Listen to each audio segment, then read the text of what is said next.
অন্তর্বর্তীকালীন সরকারের উপদেষ্টাদের অনেকেই সেফ এক্সিট বা নিরাপদে সরে যাওয়ার উপায় খুঁজছেন বলে দাবি করেছেন জাতীয় নাগরিক পার্টির দুই নেতা। চলতি সপ্তাহের শুরুর দিকে এনসিপির আহ্বায়ক নাহিদ ইসলাম একটি টেলিভিশনে দেয়া সাক্ষাৎকারে সেফ এক্সিট প্রসঙ্গটি সামনে আনেন। পরে এনসিপির উত্তরাঞ্চলের মুখ্য সংগঠক সার্জিস আলমও তাদের দলীয় সভায় একই ধরনের বক্তব্য দেন। এরপর এনসিপির সদস্য সচিব আক্তার হোসেন বিবিসি বাংলাকে বলেন, উপদেষ্টাদের সেফ এক্সিট নিয়ে দলের নেতাদের বক্তব্য এনসিপিরই সামগ্রিক বক্তব্য। এ নিয়ে ব্যাপক আলোচনা সমালোচনা দেখা গেছে সামাজিক যোগাযোগ মাধ্যমে। এদিকে এনসিপি নেতাদের এমন দাবির পর নতুন করে আলোচনায় আসছে কিছু উপদেষ্টাদের বিরুদ্ধে ওঠা দুর্নীতি ও অনিয়মের নানান অভিযোগ। দায়িত্ব নেওয়ার পর গত এক বছরের বেশি সময়ে একাধিক উপদেষ্টার বিরুদ্ধে অনিয়ম ও দুর্নীতির অভিযোগ প্রকাশিত হয়েছে গণমাধ্যমে। সম্প্রতি সাবেক বিদ্যুৎ, জ্বালানি ও খনিজ সম্পদ বিষয়ক প্রতিমন্ত্রী নসরুল হামিদ বিপুর পারিবারিক ব্যবসার সঙ্গে পরিবেশ ও পানি সম্পদ বিষয়ক মন্ত্রণালয়ের উপদেষ্টা সৈয়দা রিজওয়ানা হাসানের পরিবারের ঘনিষ্ঠ যোগাযোগ থাকার অভিযোগ এসেছে।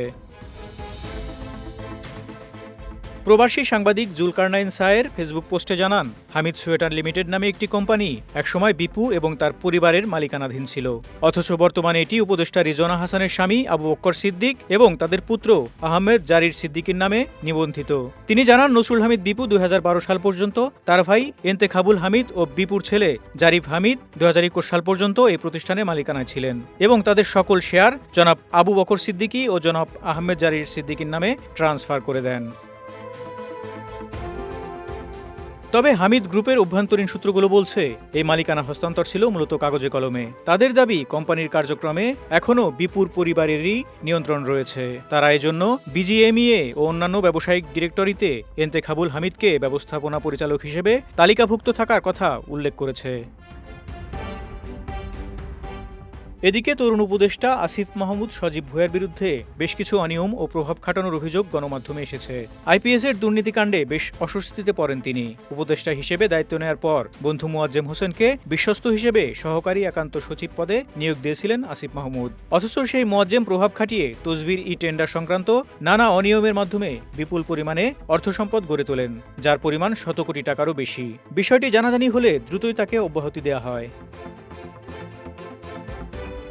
2024-এর 5 আগস্টের পর পালিয়ে বেড়াচ্ছেন সারা দেশের আওয়ামী লীগ নেতারা। তবে আশ্চর্যজনকভাবে দেখা গেছে, আসিফের এলাকা কুমিল্লার মুরাদনগরে দাপট দেখাচ্ছেন বেশ কিছু আওয়ামী লীগ নেতা, যাদের মধ্যে অন্যতম শিমুল বিল্লাল, যিনি একজন হত্যা মামলার আসামি। একটি টেলিভিশনের অনুসন্ধানী প্রতিবেদনের মাধ্যমে জানা যায়, এই শিমুল চেয়ারম্যানের সাথে উপদেষ্টা আসিফের বাবার ঘনিষ্ঠতার কথা। সরাসরি অভিযোগ না থাকলেও প্রধান উপদেষ্টা ডক্টর মোহাম্মদ ইউনূসের বেশ কিছু সুবিধাপ্রাপ্তি নিয়েও রয়েছে সমালোচনা। গণঅভ্যুত্থানের পর 2024 সালের 8 আগস্ট অন্তর্বর্তী সরকারের দায়িত্ব নেন তিনি। পরে তার প্রতিষ্ঠিত গ্রামীণ গ্রুপের কয়েকটি প্রতিষ্ঠান দ্রুত সরকারি অনুমোদন ও বিশেষ সুবিধা পায়। সেই সাথে আছে গ্রামীণ ব্যাংকের কর মওকুফ ও সরকারিভাবে শেয়ারের পরিমাণ 25% থেকে কমিয়ে 10% করা। ডক্টর ইউনূসের বিরুদ্ধে থাকা শ্রম আইন লঙ্ঘন ও অর্থ পাচারের মামলা দ্রুত খারিজ হয়ে যাওয়ার স্বচ্ছতা নিয়েও উঠেছে প্রশ্ন। সাংবাদিক ও রাজনৈতিক বিশ্লেষক মাসুদ কামাল বলেন, উপদেষ্টারা দায়িত্ব ছাড়ার আগে তাদের পাসপোর্ট জব্দ করা জরুরি। এতে সন্দেহভাজনদের পালিয়ে যাওয়া রোধ হবে। ফ্যাসিবাদের পতনের পর দুঃশাসন, খুন, গুম, নির্বাচনহীনতা আর জুলুমের দুর্দিন কাটিয়ে দেশ পাবে সুশাসনের পথে এক সেফ এক্সিট। ছাত্র জনতার অভ্যুত্থানে এটাই ছিল জনপ্রত্যাশা, রক্ত বলিদান, আত্মাহুতির পরম চাওয়া এটি। রাজনৈতিক ন্যারেটিভের বিবেচনায় সেফ এক্সিটের এই আওয়াজ আমাদের সামষ্টিক আকাঙ্ক্ষার পরাজয়ের বার্তায় আনে।